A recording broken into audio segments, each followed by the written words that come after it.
The night was quiet over Crimea. It was the 12th of October, 1968. A thin autumn fog crept across the hills surrounding the Simois Observatory, and senior engineer Dmitry Volkov had already decided to wrap up early. The sky was cooperating, clear, cold, and full of stars. But Volkov was tired. He had been running atmospheric measurements for 11 straight hours. His coffee had gone cold. His notes were a mess. He almost didn't look through the telescope one final time. Almost. What he saw in those next 4 minutes would shatter the remainder of his professional life, pull him into a labyrinth of state secrecy, and force him to carry a truth so enormous that he would describe it years later in a private letter to his daughter as a weight that made every other thought feel trivial. On the surface of the moon, in the southern region of the Nubium, a zone that had been photographed and cataloged dozens of times, there were lights. Not random, not scattered. Geometrically precise, arranged in a hexagonal pattern, pulsing at regular intervals like a heartbeat. 7 distinct points of illumination, each separated from the next by what Volkov's trembling calculations would later estimate at nearly 280 meters. He checked the lens, he checked his charts. He rubbed his eyes and looked again. The lights were still there. He called his assistant. His assistant called the director. The director called a number in Moscow that most people at the observatory didn't know existed. By morning, there were military vehicles in the parking lot. But to understand what happened that October night and why it mattered, you have to go back 6 years earlier. Because Volkov didn't discover something new. He discovered the latest chapter of something that had been quietly building since 1962, hidden inside one of the most secretive bureaucratic structures ever assembled in Soviet scientific history. It began, as so many extraordinary things did in that era, with Sergei Korolev, the chief designer, the man who put Sputnik in orbit, the man who launched Gagarin into history. Korolev was a genius who operated in the shadows by necessity. His name was classified, his face unpublishable, his existence officially denied to the Western world. But inside the Soviet space program, he was a force of nature. And in the spring of 1962, he had seen something in a set of lunar photographs taken by an early reconnaissance instrument that made him go very still at his desk for a very long time. He didn't report it through official channels. Instead, he wrote a personal letter, handwritten, sealed, delivered by courier, to Alexei Kosygin, then a senior figure in Soviet leadership. The letter was 3 pages long. Its contents have never been fully declassified. But we know its consequence. Within 4 months, a covert network of 11 observatories across the Soviet Union was quietly redirected. Their official mission logs showed routine astronomical work. Their actual mission was something else entirely. They were watching the moon. Specifically, they were watching the same region Korolev had flagged. And what they found over the following months and years was not nothing. It was the opposite of nothing. The group assembled to analyze the incoming data was called Selena. 7 scientists drawn from astrophysics, geology, mathematics, and signals analysis. They were told only what they needed to know. They were housed in a facility outside Krasnoyarsk that appeared on official maps as an agricultural research station. They had no contact with the broader Soviet scientific community. They had no bylines, no conferences, no published papers.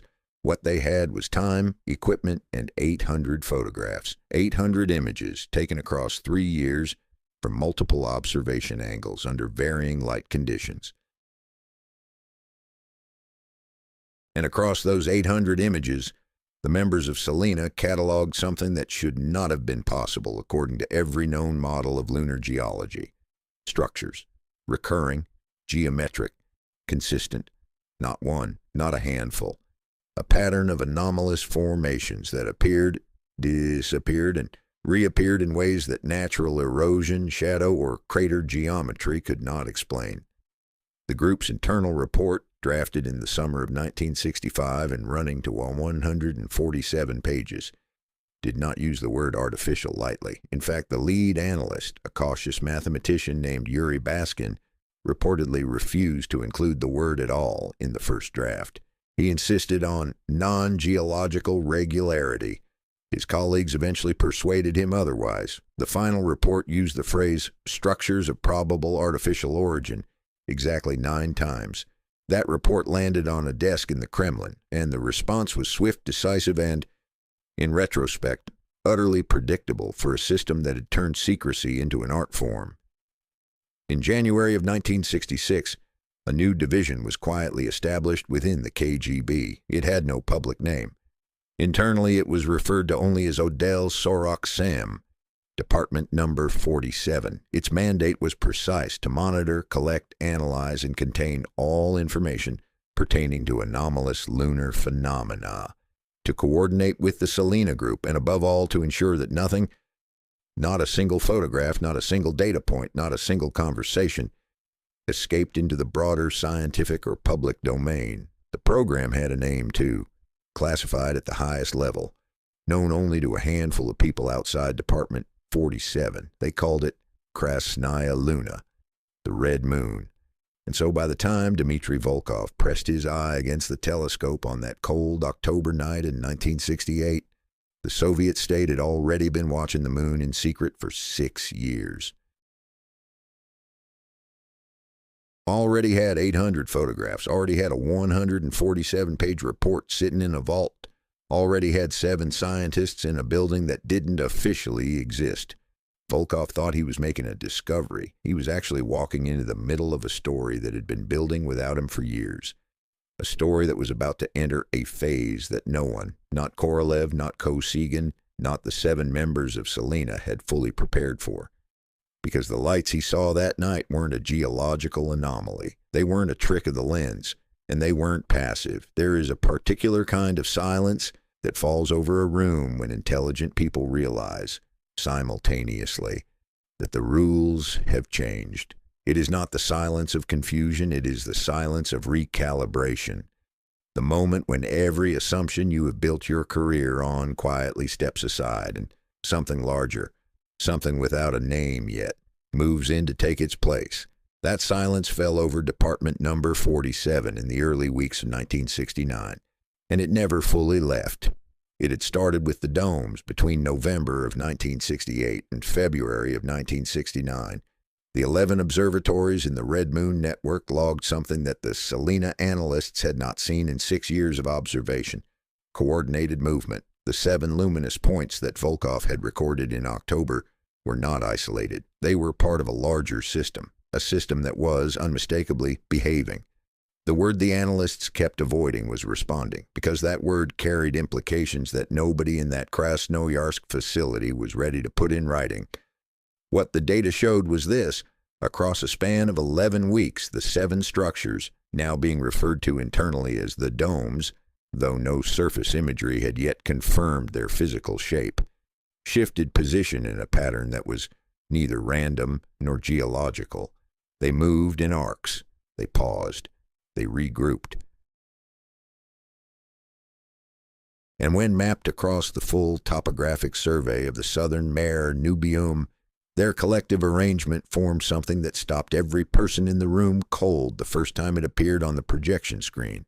A perfect hexagon, 2 kilometers in diameter, 7 points arranged with a geometric precision that exceeded, by a significant margin, anything human engineering of that era could have produced at that scale.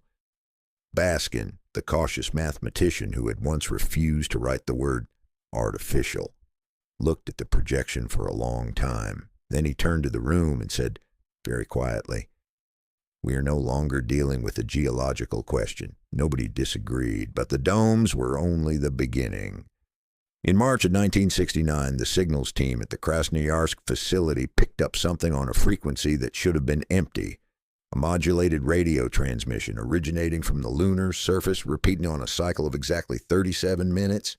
Not a natural emission, not interference, a sequence. It took the team 4 days to recognize what they were looking at. The transmission followed the Fibonacci sequence, 1, 1, 2, 3, 5, 8, 13, 21, rendered in binary pulses, broadcast in a pattern that climbed through the first 22 numbers of the sequence before resetting and beginning again. The Fibonacci sequence is not a human invention. It is a mathematical property of the universe, appearing in the spiral of a nautilus shell, the branching of trees, the arrangement of seeds in a sunflower. Any civilization capable of mathematics would recognize it. It was, in other words, a greeting written in the one language that requires no translation. The head of the signals team, a woman named Larissa Morozova, who had spent 15 years analyzing deep space radio phenomena, submitted her analysis in a report that was marked classified within hours of its arrival in Moscow.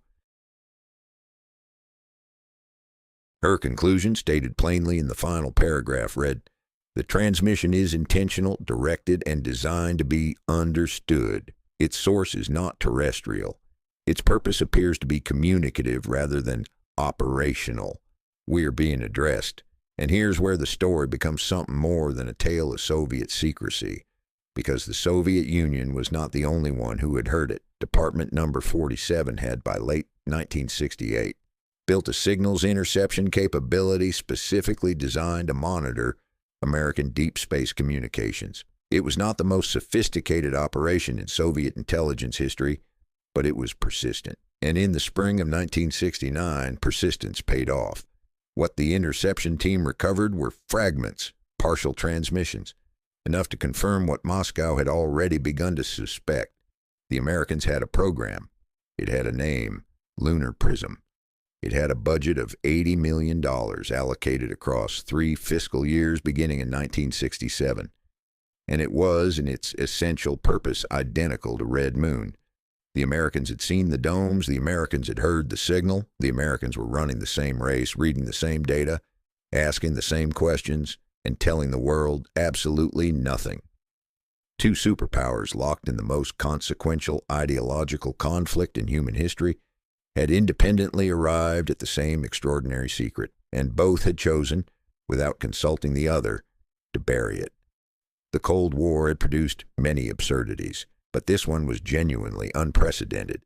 The greatest discovery in the history of human civilization, silenced twice by 2 governments that despised each other for identical reasons. Neither side wanted to be the first to say it out loud. Then came the 12th of April, 1969. The date was not chosen at random. It was the 8th anniversary of Gagarin's flight, a date of enormous symbolic weight inside the Soviet space program. A day when the people who had put the first human in orbit allowed themselves, just briefly, to feel proud. Inside the facility, outside Krasnoyarsk, someone had brought a small cake. At 11:42 in the morning, Moscow time, the signals team transmitted a response to the Fibonacci sequence. The transmission was simple, deliberately, almost painfully simple. The first 12 prime numbers rendered in the same binary pulse format as the incoming signal. 2, 3, 5, 7, 11, 13, 17, 19, 23, 29, 31, 37. A mathematical handshake, the universal signal for, we understand. We are here. We are listening. The team sat in silence and waited. 37 minutes later, exactly 1 full cycle of the incoming sequence, the response arrived. Not the Fibonacci sequence, not prime numbers. Something new. A binary matrix, 16 by 16, that resolved when mapped on paper into a geometric diagram. A circle inside a hexagon inside a larger circle. Precise, deliberate, unmistakable. Morozova looked at the diagram for a long time. Then she said, in a voice that the room remembered for the rest of their lives. They answered. 3 weeks later, the sky above Baikonur changed everything again. The N-1 rocket, the Soviet answer to the American Saturn V, the machine that was supposed to carry Soviet cosmonauts to the moon, was scheduled for a test launch on the 3rd of July, 1969. The Americans were weeks away from Apollo 11. The pressure inside the Soviet program was, by all accounts, nearly unbearable. At 2 hours before launch, tracking stations around the Baikonur complex detected an unidentified object entering the airspace above the facility. It did not behave like an aircraft. It did not behave like a weather phenomenon.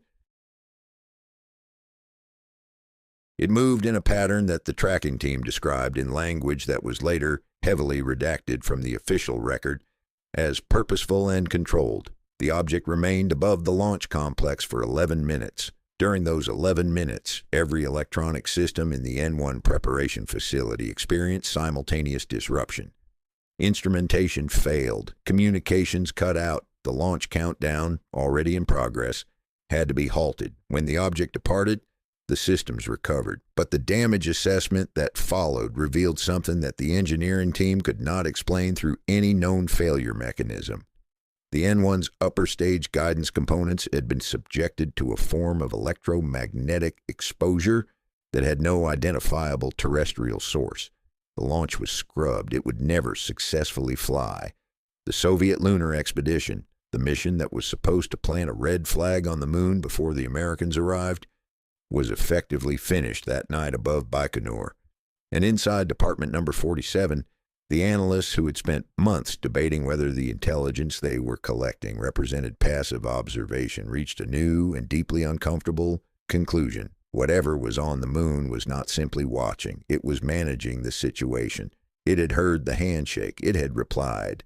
And now it had made very clear, without violence, without threat, in the most eloquent possible way, by simply reaching out and switching something off, that the terms of access to the lunar surface were not humanity's to decide unilaterally. The cake from Gagarin Day was still sitting half-eaten on a table in the corner of the signals room. Nobody had thought to throw it away. The Red Moon Files, Part 3. The library at the end of everything. There are moments in history that never make it into history books, not because they didn't happen, not because the people involved were careless or forgetful,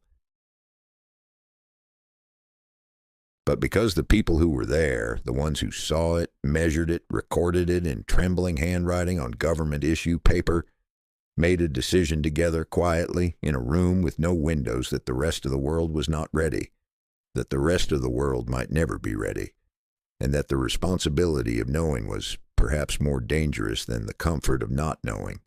May of 1971 was one of those moments, and what happened in a crater called Clavius changed in the span of 72 hours every assumption that the men and women of Department Number 47 had built their lives around. The objects had been present in varying configurations.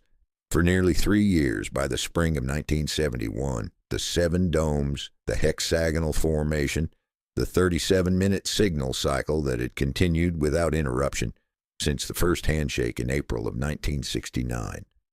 The analysts had grown in the strange way that humans adapt to extraordinary circumstances, almost accustomed to them. They had names for the domes now, informal ones written in the margins of reports, never in official documentation. They had developed a rhythm of observation that felt on certain quiet evenings in Krasnoyarsk almost like a routine. Then, on the 14th of May, 1971, the domes left. Not gradually, not over days or weeks. All 7 within a window of approximately 4 hours, simply ceased to register on any instrument in the Red Moon network. The 37-minute signal stopped mid-cycle. The hexagonal formation dissolved. The southern mare Nubium returned to the featureless, silent plain that every lunar textbook had always insisted it was. The room in Krasnoyarsk was very quiet for a very long time, and then someone checked the imagery from Clavius. Clavius is one of the largest craters on the moon, 230 kilometers in diameter, old enough that its floor has been reshaped by billions of years of smaller impacts, its walls worn down to gentle slopes by the relentless arithmetic of geological time. It had been photographed extensively. It was considered scientifically unexceptional. In the center of its floor, in imagery captured on the 16th of May, there was something that had not been there before, a structure, hexagonal, approximately 120 meters across. It did not cast a shadow the way rock casts a shadow. Its edges were too clean, its angles were too precise, and its surface, this was the detail that the imaging team spent 2 full days arguing about before unanimously agreeing on the description, appeared under certain light conditions to be transparent. The Soviet lunar program had by this point placed 2 Lunokhod rovers on the lunar surface. Neither was anywhere near Clavius. Redirecting one was a logistical challenge that required authorization from levels of the Soviet government that did not officially know Department Number 47 existed. The authorization nevertheless arrived within 72 hours, which told the analysts something important about how seriously Moscow was taking the new imagery. Lunar 2 was redirected toward Clavius. The journey took weeks. The team tracked its progress with an attention that nobody bothered to describe as anything other than anxiety. And when the rover finally crested the inner wall of the crater and began its descent toward the structure on the floor, the signals team in Krasnoyarsk gathered around their monitors and did not leave for the next 19 hours. At a distance of 40 meters from the structure, something happened that no one had anticipated. The surface of the object, that transparent crystalline exterior that had shown up so strangely in the orbital imagery, began to change. Not crack, not open. Change. As if the material itself was responding to proximity, shifting from opacity to clarity in a slow, deliberate progression that took approximately 8 minutes to complete. What the rover's cameras then transmitted back to Earth was something that Baskin, the cautious mathematician, who had survived 6 years of extraordinary data, with his skepticism mostly intact, would later describe in his private journal as the most beautiful and most terrifying thing I have ever seen. Inside the structure was a system, not machinery in any sense that the engineering team could map onto known technology, not circuitry, not mechanics, not anything that resembled the internal logic of Soviet or American engineering. What it resembled, and the analysts returned to this description repeatedly in multiple independent reports, was a crystal, an architecture of crystalline components arranged in three-dimensional matrices that appeared to be active, responsive, processing, a computing system, built from materials that terrestrial science had no name for, operating on principles that terrestrial physics had not yet articulated, and clearly, unmistakably still running. The team called it, in the absence of any better term, the library.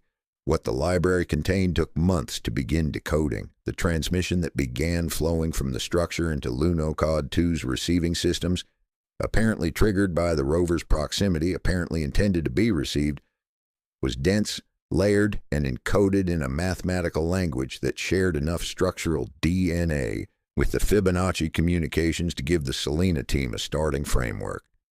What they decoded over the following year fell into three broad categories. The first was cartographic, star maps, precise navigational annotated, covering regions of space that Soviet astronomy had charted only partially or not at all. Within those maps, 27 star systems were marked with a specific symbol that recurred consistently enough that the team assigned it a meaning: inhabited. 27 systems at distances ranging from 4 light years to several hundred, identified as bearing complex life. The maps were not illustrations. They were, as best the analysts could determine, records, the kind of navigational documentation that a civilization leaves behind when it wants to be found or wants others to find their way. The second category was historical, a record of the lunar installation itself, its construction, its purpose, its timeline. The installation, according to the decoded record, had been present on the moon for approximately 12,000 years. It had been built not as a settlement, but as a monitoring station, a passive observation post left by a civilization that had passed through this region of space long before human beings had learned to write. The domes, the signals, the hexagonal formations, these were not the behaviors of residents. They were the behaviors of a caretaker system, periodically active, checking whether the species on the nearby planet had yet reached the threshold of comprehension required for contact. The third category was the one that made the room go silent in a way it had never been silent before. Predictions. Detailed, specific, annotated projections of future events on Earth. Not vague prophecy, not symbolic allegory. Specific events described with the precision of a historian, writing about things already past, except that they had not yet happened at the time of decoding. The dissolution of the Soviet Union, described in terms that matched its actual trajectory with an accuracy that the analysts initially dismissed as coincidence and eventually could not. The reunification of a divided European nation, Germany, though the text used coordinate references rather than names. The emergence of a global computational network, described in terms that mapped unmistakably onto what would eventually be called the Internet, projected to arise within 3 decades of the decoding date, and others, quieter ones. Personal scale predictions woven into the larger geopolitical ones. Details so specific that several members of the Selena team reportedly refused to read their own sections after the first pass. The question that hung over every subsequent meeting in Krasnoyarsk was the same one that no one could answer. Was this a record of observed probability, a projection built on vast computational modeling of human behavioral patterns, extrapolated forward by a system with 12,000 years of data? Or was it something else, something that implied not observation but participation, not a forecast but a script? If a civilization knows your future in detail, is it watching you, or is it writing you? On the 27th of May, 1971, a meeting took place that has no official record in the archives of either the United States or the Soviet Union. The details of how it was arranged remain unclear. What is known, pieced together from partial documentation from the accounts of individuals who were present in peripheral roles, from the internal communications of Department Number 47, is that representatives of the two governments met through a channel that bypassed every normal diplomatic structure. No translators who weren't already cleared. No aides who didn't need to be there. No record that was not immediately classified at the highest possible level. What was discussed over the course of several hours was not ideology, not arms, not territorial ambition. It was the library, the maps, the predictions, the question of what to do with the discovery that exceeded, by an almost incalculable margin, anything either civilization had prepared itself to absorb. The agreement they reached was simple, and it was unanimous, and it was, depending on how you look at it, either the most responsible decision two governments ever made together or the greatest act of collective cowardice in the history of human civilization. They would say nothing. The program would continue in secret for 2 more years, under joint monitoring protocols that were never written down in any document that named both parties. On the 31st of December, 1973, the Red Moon program was formally closed. The Selena files were sealed, Department Number 47 was dissolved, and its personnel dispersed into other assignments. The library sat in Clavius, still running, still transmitting, receiving no further response. Officially, none of it had ever happened, and so we return to the question that has been sitting at the center of this story from the very beginning, the question that Volkov almost didn't ask when he pressed his eye to that telescope on a cold October night in Crimea, the question that Morozova answered, they responded, and that Baskin couldn't bring himself to fully articulate even in his private journal. Were Brezhnev and Nixon right to stay silent? There is an argument for yes. The library's predictions described a world that arrived, chaotically, painfully, imperfectly, at a kind of global interconnection that previous centuries had not managed. Perhaps the path there required that humanity walk it without knowing it was mapped. Perhaps the arrival matters more when it is earned rather than revealed. There is an argument for numbered 27 inhabited systems, 12,000 years of observation, a civilization that left a library on our moon and waited with what can only be described as patience for us to become something worth talking to. And 2 men in a room decided on behalf of 8 billion people that we weren't there yet. Neither argument's comfortable, neither argument is complete. The lights in Clavius have not been observed since 1973. The frequency that carried the Fibonacci sequence is silent. Whether the library is still running, whether the caretaker system is still watching, still updating its predictions, still waiting for a response that never came. No one with access to that information is talking. But somewhere in a sealed archive in a building whose address has changed 3 times since 1973, there are 147 pages that began this story, 800 photographs, a 16 by 16 binary matrix that resolves into a circle inside a hexagon inside a larger circle, and a question. written in the margin of Baskin's final report in his careful mathematician's handwriting, that nobody ever officially answered. If they already know how our story ends, then what exactly are we deciding?